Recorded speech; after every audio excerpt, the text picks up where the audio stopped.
오늘부터는 이제 비유 본문으로 들어가는데요.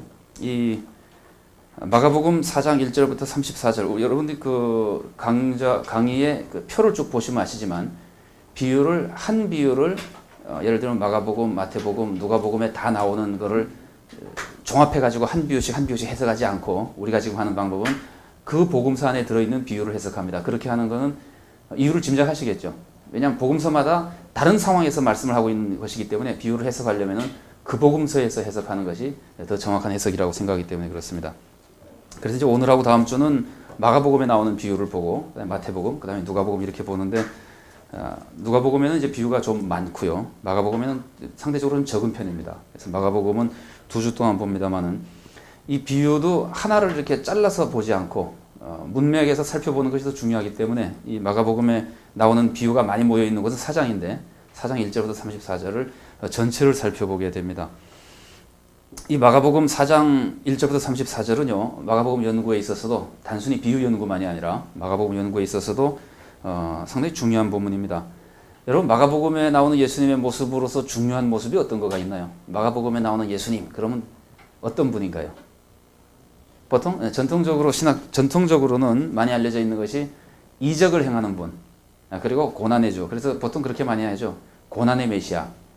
고난의 메시아로서 예수님이 많이 강조되어 있다고 하는데, 우리가 마태복음에서는 예수님이 뭐 많이 가르치시고 마가복음에서는 이적을 많이 하시고 하고 생각하지만, 여러분들이 신약 책들을 이렇게 보시면은요, 마가복음에 나오는 예수님의 모습, 마가복음의 기독론에도 예수님이 가르치는 자로서의 모습이 굉장히 중요합니다. 그런데 본문은 이제 그 마가복음에 나오는 예수님의 가르침이 길게 나와 있는 게 두 군데거든요. 4장에 나오고 13장에 나오고, 13장은 우리가 잘 아는 대로 소묵시록이라고 해서 나오는 것이고, 그 둘 중에 하나로서 중요하기도 하고, 예수님의 그 교훈이나 사역의 핵심도 하나님의 나라잖아요. 그죠? 근데 마가복음 4장이 하나님의 나라를 가르치는 것이기 때문에도 중요하고, 그 다음에 이제 마가복음 4장은 좀 어려운 구절들이 몇 군데 있습니다. 대표적인 것이 예수님이 비유로 말씀하신 이유를 뭐라 그러죠? 마가복음 4장에서 이사야서를 인용하면서 보기는 보아도 알지 못하며 못 알아듣게 하기 위해서 비유로 얘기한다, 이런 말씀 같은 거거든요. 근데 그런 것들이 정말 그 상식적으로 말이 안 되는 거예요. 예수님이 말씀하시기를 내가 비유로 말하는 이유는 너희 못 알아듣게 하기 위해서 비유로 얘기한다.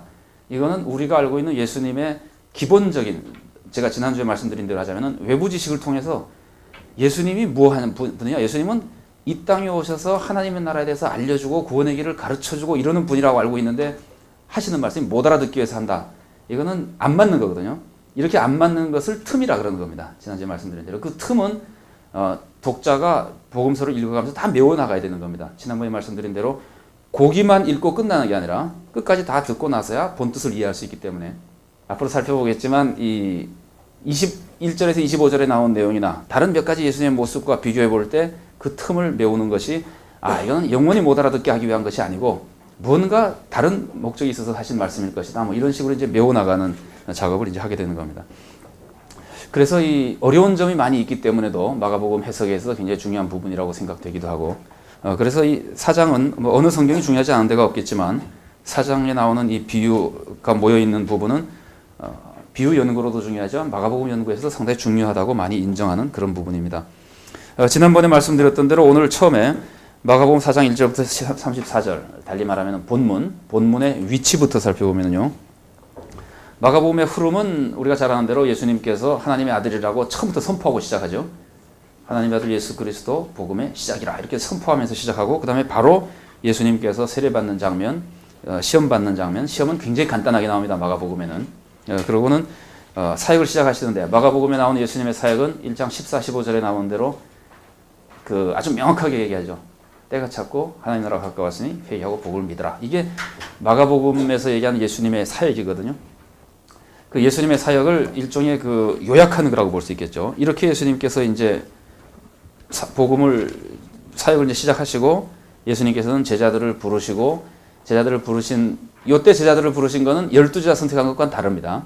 마가복음의 플롯 우리가 뒤에 금방 나오지만, 이때는 제자들을 이제 처음에 4명 불렀고요. 그 다음에 다른 사람들이 많습니다. 그 사람들을 복음서에서는 이 제자와 12사도를 구별할 때도 있고, 그냥 제자라는 말만 가지고 12제자만 가리킬 때도 있고, 따르는 사람을 다 가리킬 때도 있고 그렇습니다. 여기서 제가 지금 말씀드리는 제자는 그냥 제자들을 그냥 부르고 있고 아직은 12명으로 확정한 때는 아닙니다. 1장 21절부터는 예수님의 구체적인 사역을 보여주기 시작하는데 처음부터 나오는 것은 귀신을 쫓아내는 것과 병 고치는 그런 사역들입니다.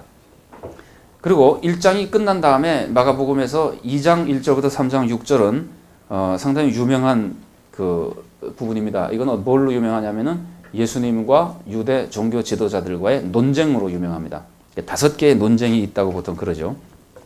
그래서 지도자들과 논쟁하는 장면이 나오고 그 다음에 좀 지난 다음에 예수님께서는 따르던 많은 사람 중에 12명을 선택합니다. 3장 13, 14, 15절에 나온 내용이죠.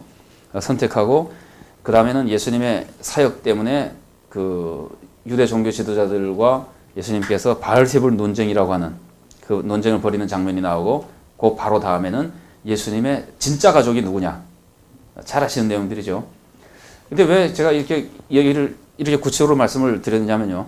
요 다음에 3장 35절이 끝난 다음에 우리가 지금 읽어야 되는 본문이 나오거든요. 본문이 나오기 직전의 모습은 특별히 중요합니다. 예수님의 가족이 누구냐로 얘기했다고 하는 것도 이 본문을 이해하는데 중요한 역할을 합니다. 아주 간단하게 나마 그 1장부터 3장 35절의 내용을 제가 간략하게 말씀드렸습니다만 그것을 이제 정리해 본다면 예수님의 사역은 귀신 쫓아내는 거, 병 고치는 거, 그 다음에 복음을 전파한 것이었다. 근데 어떠세요? 이거는 이제 이 독자가 마가복음에 지난번에 말씀드린 대로 저자적 독자가 이것까지 알고 있었는지 없었는지는 잘 알 수 없습니다만은 이 정도는 이 사람은 지금 몇 년쯤에 살고 있는 사람이죠. 마가복음의 저자적 독자는 연도로 하면은 대개 몇 년쯤에 사는 사람입니까? 대개 70년 전후라 그러죠, 그죠? 왜냐하면 마가복음의 기록 연대가 그 독자의 시대라고 보는 것이 가장 적합합니다. 이 마가복음을 쓰는 사람이 앞으로 100년 후에 이 사람들이 이것을 읽어라 그렇게 쓰는 게 아니잖아요.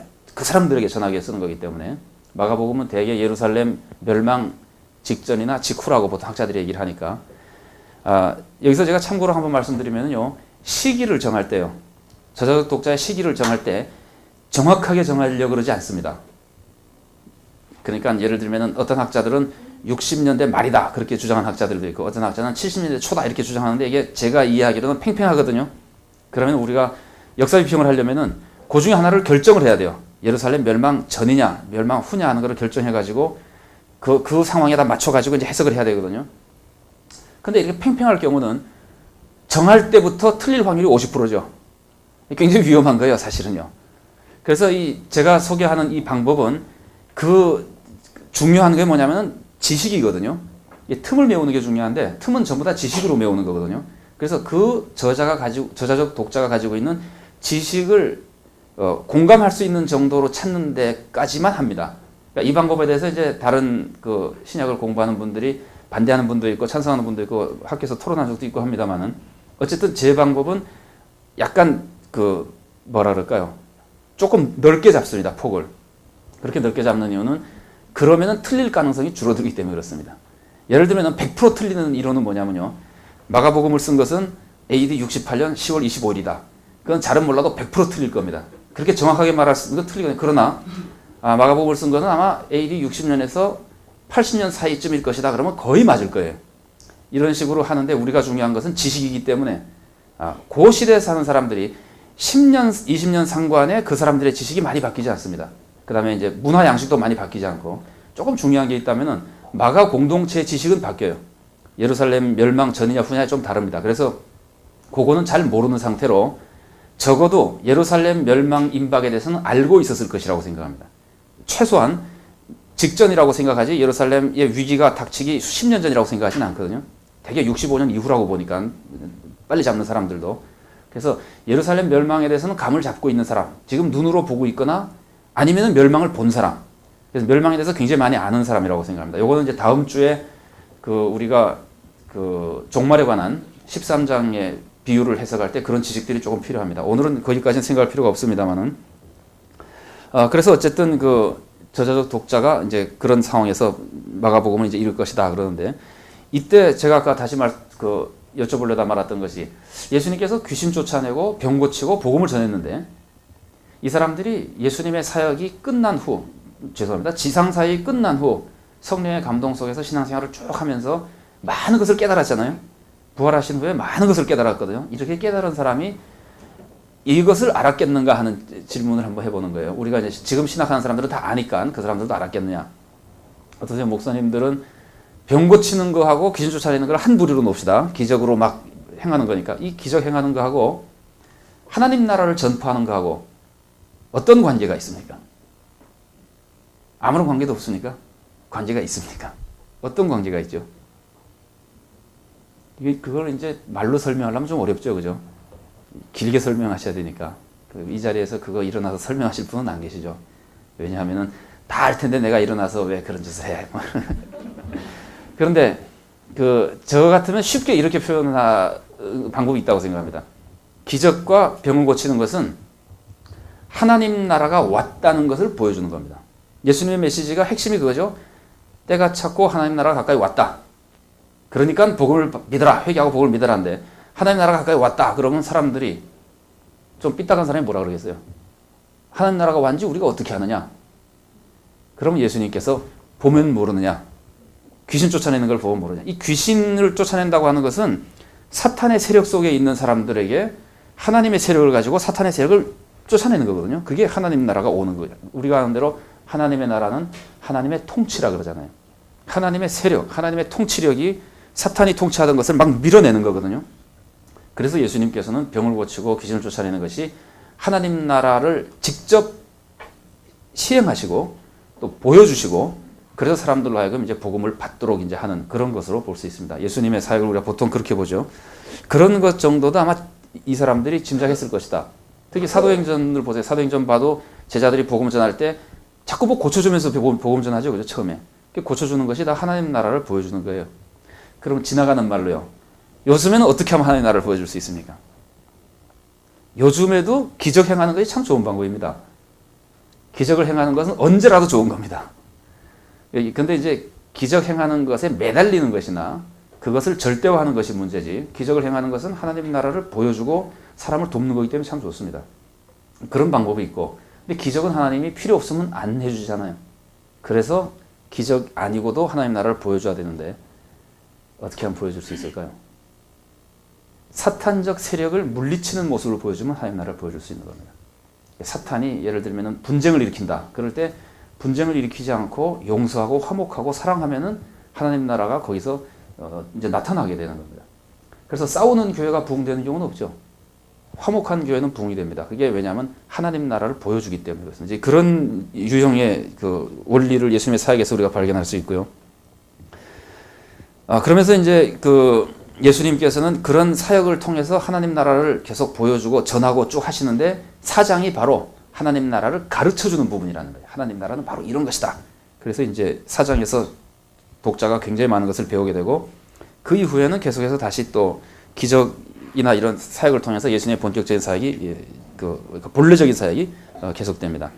그래서 우리 본문이 하나님 나라를 보여주면서 복음을 전하는 예수님이 하나님 나라가 어떤 것인지를 설명해 주는 부분이기 때문에 지금 하나님 나라가 뭔지 대략 알아요. 이스라엘 사람들이. 자기네들이 알던 것과는 조금 다른 개념. 자기네들이 알던 개념으로서 예수를 볼 때 좀 이상했던 것들을 해결해 주는 그런 의미에서 하나님 나라의 모습을 사장에서 예수님이 보여주시고 계속 사역하는 것으로 돼 있는 그 위치를 우리들이 연구하는 비유가 차지하고 있습니다.